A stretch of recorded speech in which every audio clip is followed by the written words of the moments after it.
Bonjour, bon dia.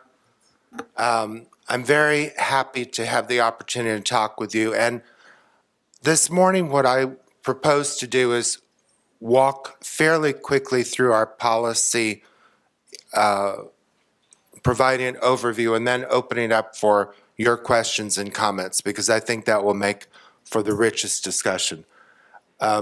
My boss, Assistant Secretary Linda Thomas Greenfield, who is in East Africa today, is with Secretary Kerry in that picture, and we'll go to the next slide, please.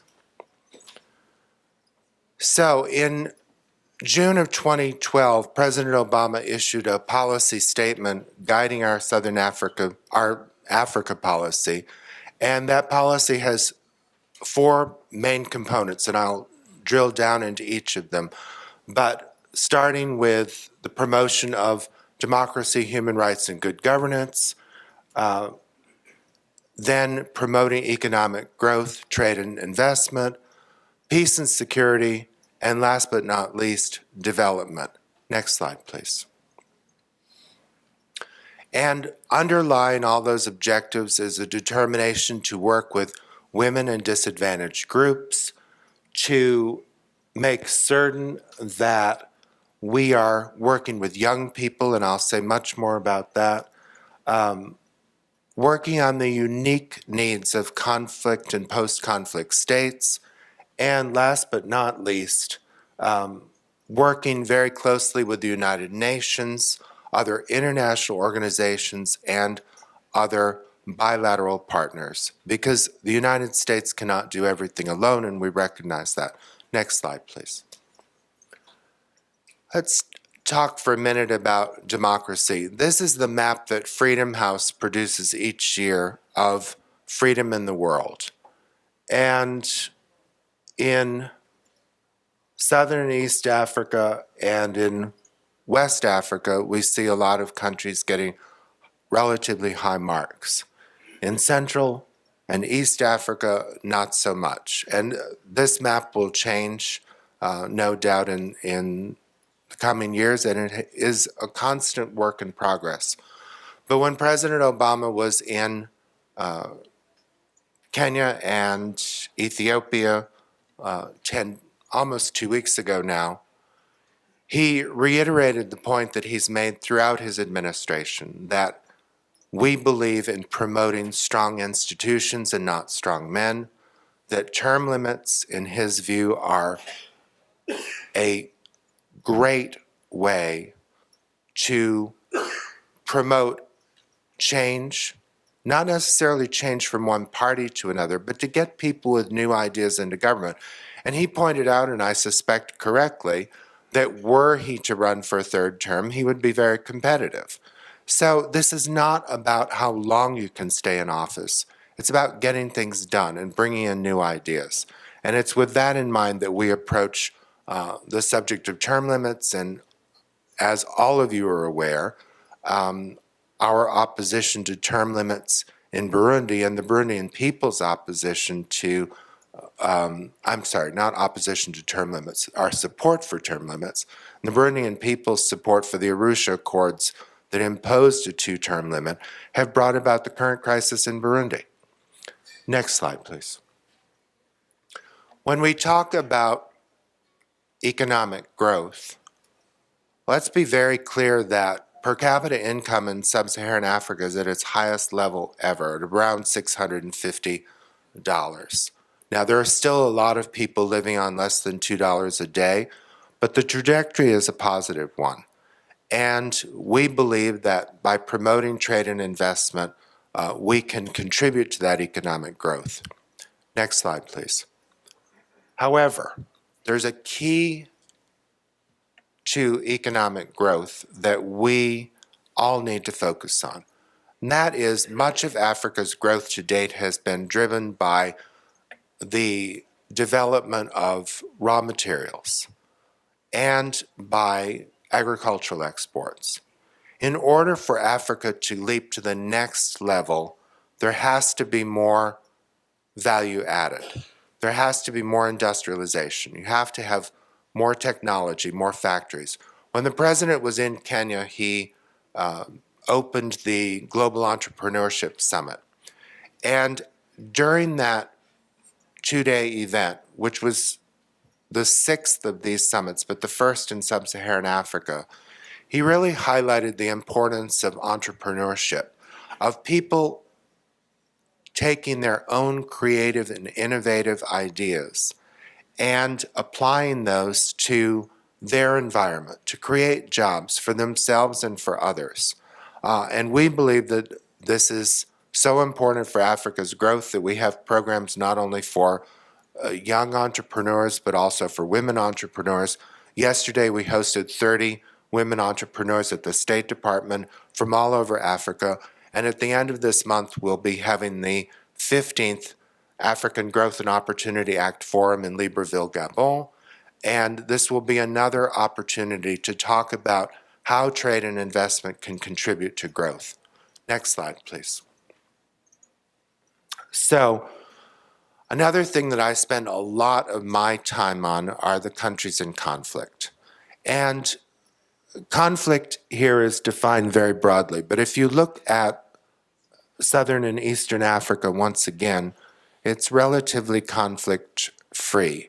We would like to see that same color map across the continent.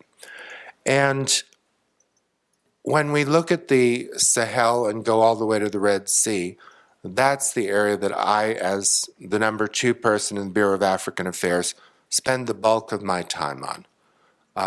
Mali, Central African Republic, the whole region that's affected by Boko Haram, and it's not just Nigeria, it's Nigeria and its neighbors. And then South Sudan. Sudan has largely fallen off the front pages of the papers, but in fact, Darfur continues to be a very deadly place with millions of people displaced and thousands of people being killed each year.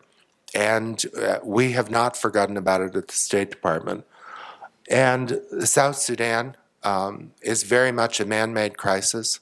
President met with regional leaders when he was in Addis Ababa to emphasize the importance he has placed on bringing about a peace agreement. And we have set a deadline of August 17th, which is rapidly upon us, for a deal brokered by the Intergovernmental Authority for Development, but backed by a number of partners. And certainly while my boss is in East Africa, she will be talking about how to bring peace to South Sudan. The humanitarian crisis there is a man-made crisis. Let there be no mistake about it. And we can debate its roots and how it started, but the important thing is how we stop it.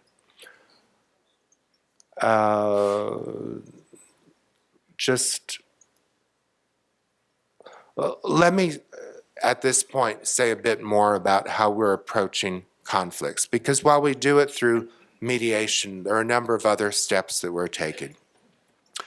In Somalia, we have long supported the AMISOM, the African Union organized peacekeeping effort, and we've made tremendous progress.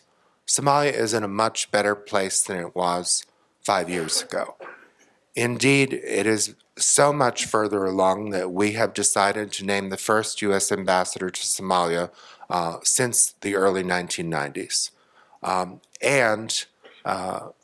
AMISOM has made real progress in recapturing territory that had been occupied by al-Shabaab.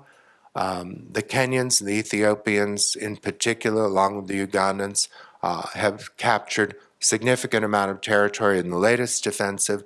And the challenge now is building the capacity of the Somali government and the Somali National Army to maintain those gains. We are also supporting peacekeeping operations in other places, and we have very much appreciated our partnership with the African Union and the United Nations to do this. Obviously, there are major peacekeeping operations in DRC, in Mali, in Central African Republic, in South Sudan. However, We still have peacekeeping operations in Liberia and Cote d'Ivoire, which will be winding up in the very near future. And we are constantly looking at how to fund those peacekeeping operations. Nearly all of the major peacekeeping operations around the world are in sub-Saharan Africa. And we have been striving to assure financing for those operations in a predictable way. And we're continuing to look at ways to have that continuity. In addition, last year at the Africa Leaders Summit, President Obama proposed a new peacekeeping initiative, the African Rapid Response Program, or APREP as it's called. And APREP is designed to enhance the capacity of 6 African countries to do peacekeeping by providing them with transport and specialized training so that they can be more of a rapid reaction force. The African Union for a long time has worked to have a standby force. We want to push that effort forward, and we believe that APREP is a vehicle for doing so. And this year and the next 3 to 5 years, we will be investing $110 million a year in this effort. This is above and beyond the African Contingency Operations Training Assistance Program, ACOTA, where we've been doing peacekeeping training for many years, since the mid-1990s, and where we continue a very robust program of peacekeeping training in many countries. Next slide, please. I mentioned 2 initiatives that the President's very focused on, but let me talk about a few others that I think are critical elements of our policy. One is the President's Emergency Plan for AIDS Relief, PEPFAR. This started under President Bush, but it is the most successful assistance program since the Marshall Plan. And it has saved millions of lives, ensured that millions of people are receiving antiretroviral drugs to prevent the transmission of HIV and to keep those people productive and relatively healthy. It has also ensured that mother-to-child transmission of HIV has been reduced. Secondly, the President's Malaria Initiative, or PMI, has made a huge difference. In the countries where we have malaria initiatives, we have seen indoor spraying and use of bed nets bring the prevalence of malaria way down. In Rwanda, for example, we've brought childhood cases of malaria down by 46% since the program started. It's a remarkable statistic when you think about it. In addition, President Bush also launched the Millennium Challenge account. To date, we've signed $8 billion worth of compacts. Well over half of those are in sub-Saharan Africa. And increasingly, we're focusing on infrastructure and energy. I'm often asked, why is the United States not more involved in infrastructure with our aid programs? But in fact, Millennium Challenge account, to a great degree, is about infrastructure. Building roads in Senegal, addressing Ghana and Malawi's energy needs, and also enhancing agriculture to reduce poverty. Next slide, please. Some of the initiatives that President Obama has launched and that are having an impact include the Young African Leaders Initiative. Monday through Wednesday of this week, we had the Young African Leaders, 500 Washington Mandela Fellows here in Washington. They met with the president, they met with my boss, and a variety of other people. When I went to reception at the Omni Shoreham Sunday night, the energy level and the noise coming from the enthusiastic young people who were there was amazing. It was just extraordinary. And that energy level is why we're bringing these 500 young people together. We believe that, as the president emphasized in the U.S.-Africa Leaders Summit last year, that this is an investment in the next generation, that bringing 500 people a year who are very dynamic, giving them some specialized training so that they have better tools to work in their own countries, your own countries, and next year bringing 1,000 per year, as well as establishing leadership academies across the continent in Senegal, in Ghana, in Kenya, and in South Africa, so that the training programs can continue on a regular basis and be available to people who are not able to participate in the Washington Fellowship, is a great investment in Africa. In addition, the President has committed the United States to working with private sector and other partners to create 60 million new electric connections. All of you know that electricity is limited in many of your countries. We have load shedding, we don't have connections. 60 million new connections will be tremendous, and that represents an addition of 30,000 megawatts. Let's consider the fact that Liberia currently produces 25 megawatts. If you add 3,000 megawatts across the continent, that's huge. Kenya at present only produces about 2,000 megawatts. We're talking about 30,000 new megawatts of electricity. A lot of that will be from hydropower, and that does not count off-grid connections and renewables in places where the grid does not make sense. Trade Africa originally started with the East African community and expanded now to 6 other African countries, mostly in West Africa. The idea is to promote intra-regional trade and to promote exports. This works in tandem with the African Growth and Opportunity Act, and in countries like Kenya, we're seeing a real impact with growth driven by exports, particularly of textiles. Madagascar, Lesotho, Swaziland were other examples of that export-driven growth. And Swaziland was suspended last year because it was not implementing labor rights that are required under the AGOA legislation. Madagascar was suspended for a time but was readmitted. We believe that the policy framework that goes with AGOA encourages continuous progress. That's the idea. And we're constantly reviewing that progress. Because of our trade disputes with South Africa and South Africa's limits on U.S. exports of beef, poultry, and pork, we will be doing a special review of South Africa under the AGOA legislation, the new legislation, and that will be taking place over the next 3 or 4 months and will be a hot topic of discussion later this month in Libreville.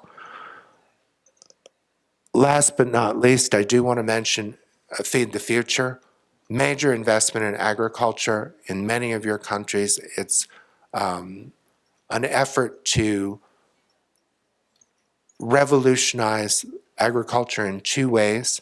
One, to increase productivity, but also to have people produce more cash crops in addition to staples so that they have more income. And I visited one of these projects in Malawi when I was there recently, and in this particular project we were only working with women farmers. They'd been growing nothing but maize essentially for years, and some tobacco, but now they've branched out into other crops that are very saleable, and they're seeing their personal incomes go up, and that means more money for their communities, more money to buy things for their children, It's proved to be a very good investment. Next slide, please. So, last year at the U.S.-Africa Leaders Summit, the theme was Invest in the Next Generation. But when we look at the topics that were actually discussed in the different sessions, we had one entire day devoted to business.